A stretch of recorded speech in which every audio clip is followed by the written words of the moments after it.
जैसे जैसे मुंबई के स्लम का रीडेवलपमेंट होगा, ठीक उसी रफ्तार से मुंबई के अर्बन ट्रांसपोर्ट का भी डेवलपमेंट होगा। जी हाँ, आप भी सोच रहे होंगे कि ये क्या पैरेलल में ड्रॉ कर रहा हूं।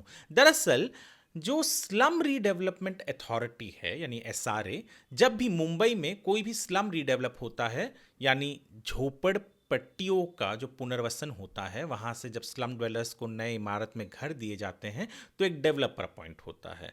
एसआरए इस डेवलपर से एक डेवलपमेंट चार्ज लेता है। अब तक ये डेवलपमेंट चार्ज जो लिया जाता था उसका 2/3 हिस्सा बीएमसी, क्योंकि ये डेवलपमेंट चार्ज है तो बीएमसी को दिया जाता था, क्योंकि बीएमसी अधिकांश डेवलपमेंट का काम, चाहे वो सड़क हो, ब्रिजेस हो, यहाँ तक कि कोस्टल रोड बीएमसी ने बनाया है, तो ये पैसा उनको दिया जाता था और 1/3 हिस्सा जो बचा हुआ वो एसआरए अपने पास रखता था। पर कुछ साल पहले सरकार ने इस डेवलपमेंट चार्ज के ऊपर 100% राइज कर दिया, जिसे एडिशनल डेवलपमेंट चार्ज कहा गया। और इन्हें पता नहीं था कि, अभी तक डिसाइडेड नहीं था कि ये अमाउंट कहाँ जाएगा। तो कुछ दिन पहले यानी इसी हफ्ते में सरकार ने एक नया जीआर निकाला, जिसमें उन्होंने कहा कि एडिशनल 100% डेवलपमेंट चार्ज अब जाएगा अर्बन ट्रांसपोर्ट फंड में।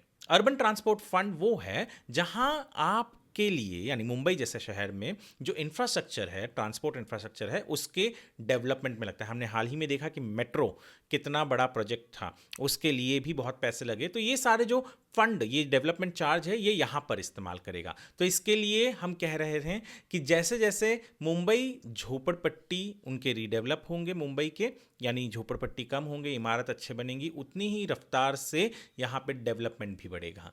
तो सरकार का ये जो निर्णय है, यानी ये एडिशनल 100% डेवलपमेंट चार्ज जो बिल्डरों से कलेक्ट किया जाता है जब वो स्लम रीडेवलपमेंट के प्रोजेक्ट्स लेते हैं, ये पूरा का पूरा यूटीएफ यानी अर्बन ट्रांसपोर्ट फंडिंग में जाएगा।